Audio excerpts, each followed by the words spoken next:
Hi, I'm Beth Wallis, Professor and Coordinator of Library Instruction for Kresge Library. Today I'm going to talk about information evaluation. There's so much news now, right? So many guidelines, so much data, so many reports. Finding credible information is more important now than ever, because at this point, getting erroneous information could actually harm you or someone you love. So let's talk about how to assess the credibility of a source, whether that source is a news report, an online video, a web page, an article, anything. There's a simple test you can apply to any source to evaluate it. We information professionals call it the CRAP test. CRAP, C-R-A-A-P. It's an acronym for currency, relevancy, authority, accuracy, and purpose. Before you go all in with any information that you find, consider these items. 1. Is the information current? New details about the spread of coronavirus come out every day, every hour. Are you looking at the latest news? Several executive orders have been issued by the state of Michigan. Are you reading the most current one? In other words, always check the date. Number 2, is the information relevant to your needs? These days, it seems like almost all the news is related to COVID-19 and the coronavirus. There's a lot to dig through, and it's easy to fall down a rabbit hole, so stay focused on your specific information need.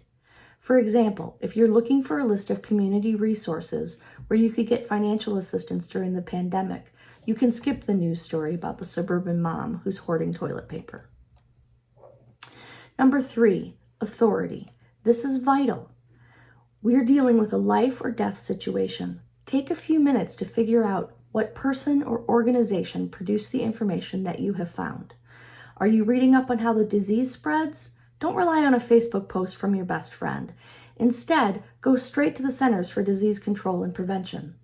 Are you looking for information on how long the lockdowns might need to last?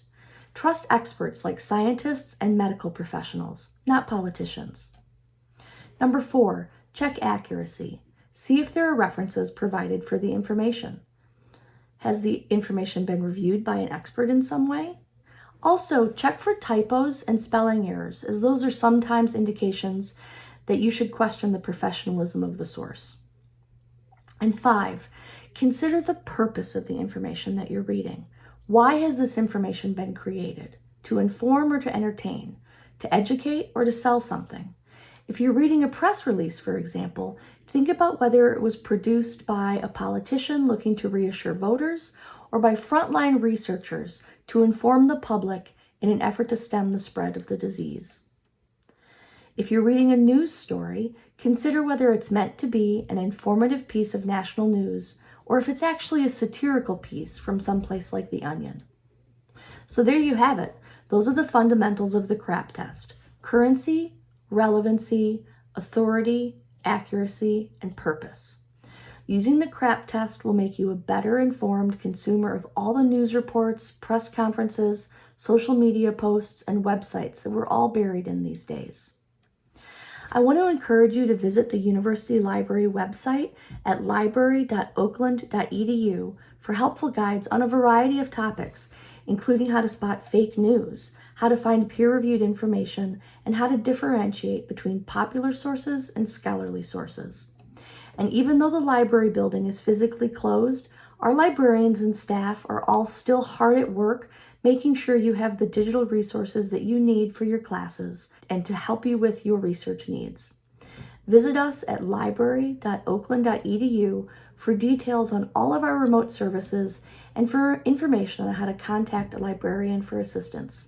Stay smart and stay safe. Thanks for watching.